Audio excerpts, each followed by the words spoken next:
1192 का वो दिन जब पृथ्वीराज चौहान वीरगति को प्राप्त हुए, लेकिन कहानी यहीं खत्म नहीं हुई।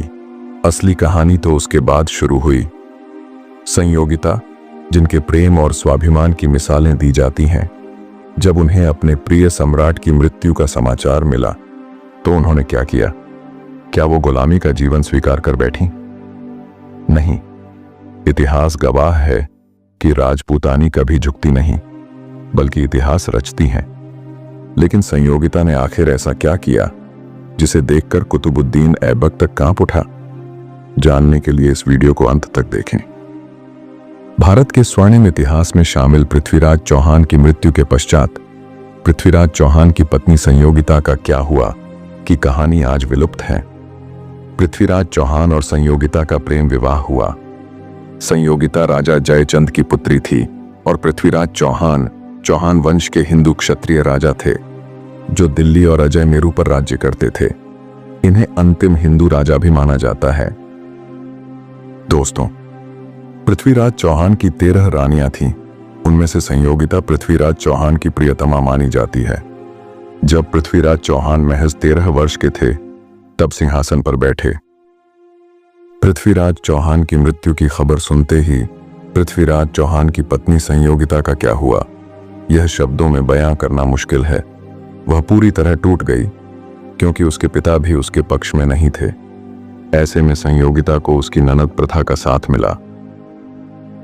पृथ्वीराज चौहान की मृत्यु के बाद उनकी पत्नी संयोगिता और प्रथा ने किले में जौहर करने का निर्णय लिया।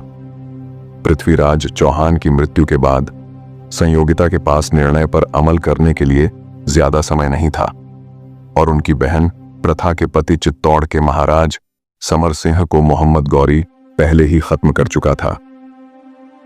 दूसरी तरफ मोहम्मद गौरी का सेनापति कुतुबुद्दीन ऐबक रानी संयोगिता और अन्य हिंदू औरतों को अपने हरम में लेने के लिए उतावला हो रहा था। सशस्त्र सेना के साथ कुतुबुद्दीन ऐबक लाल किले के बाहर डेरा डालकर बैठ गया। लाल किले के चारों तरफ यमुना नदी का बहता पानी और किले की विशाल दीवारें ऐबक को हताश कर रही थीं। वहीं दूसरी तरफ संयोगिता और साथियों ने मिलकर लाल किले में विशाल चिता की तैयारियां करने लगे। इससे पहले रानी संयोगिता ने किले में प्रवेश करने के लिए बने पुल को तोड़वा दिया था। किले के बाहर जो खाई थी उसे भरने के लिए कुतुबुद्दीन ऐबक ने अपने सैनिकों को आदेश दिया कि हिंदुओं को इसके अंदर डाला जाए और उनकी लाशों के ऊपर चढ़कर दीवार को पार किया जाए। जिन हिंदुओं ने अपना धर्म और संस्कृति का साथ नहीं छोड़ा और तरह तरह की यातनाएं सहते रहे, उन्हें उस खाई में डाला गया। जब खाई जिंदा शरीरों से भर गई तब उन शरीर के ऊपर हाथियों को निकाला गया और दरवाजे तक पहुंचने का प्रयास किया गया। वहां पहुंचने के बाद भी हाथों से वह दरवाजा नहीं टूट रहा था, क्योंकि दरवाजे के बाहर की तरफ मोटी मोटी और नुकीली किलें लगी हुई थी, जिन्हें तोड़ना हाथियों के बस का रोग नहीं लग रहा था। अंत में कुतुबुद्दीन ऐबक ने आदेश दिया कि राजा जयचंद के पुत्र धीरचंद्र को दरवाजे के सामने खड़ा किया जाए और उसके शरीर पर हाथियों से वार करवाया जाए। इनका दोगलापन देखिए। राजा जयचंद ने मोहम्मद गौरी का साथ दिया, लेकिन मोहम्मद गौरी के सेनापति कुतुबुद्दीन ऐबक ने उनके ही पुत्र धीरचंद्र को मौत के घाट उतार दिया। दरवाजा तोड़ने के बाद जैसे तैसे कुतुबुद्दीन ऐबक दुर्ग के अंदर पहुंचा, लेकिन वहां का दृश्य देखकर वह छटपटा गया। धक धक ज्वाला धधक रही थी।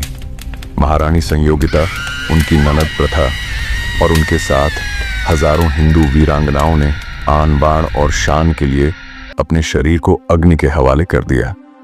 पृथ्वीराज चौहान की मृत्यु के पश्चात पृथ्वीराज चौहान की पत्नी संयोगिता ने जौहर कर लिया। जब ऐबक ने अंदर कदम रखा तो उसे वहां कुछ नहीं मिला सिवाय एक धधकती हुई चिता के। लपटें इतनी ऊंची थीं कि मानो आसमान तक पहुंचना चाहती हों। ऐबक की आंखों में केवल पराजय का अंधकार था। वो संयोगिता को हरम में ले जाना चाहता था, लेकिन उसे सिर्फ राख मिली। संयोगिता और हजारों वीरांगनाओं ने अपने सम्मान की रक्षा के लिए जौहर कर लिया था। यह केवल एक बलिदान नहीं था, यह मुगलों को दी गई वह चुनौती थी जो सदियों तक गूंजती रहेगी। अब सवाल यह है कि क्या आज का समाज इस बलिदान को याद रखता है? आपका क्या मानना है? हमें कमेंट में जरूर बताएं।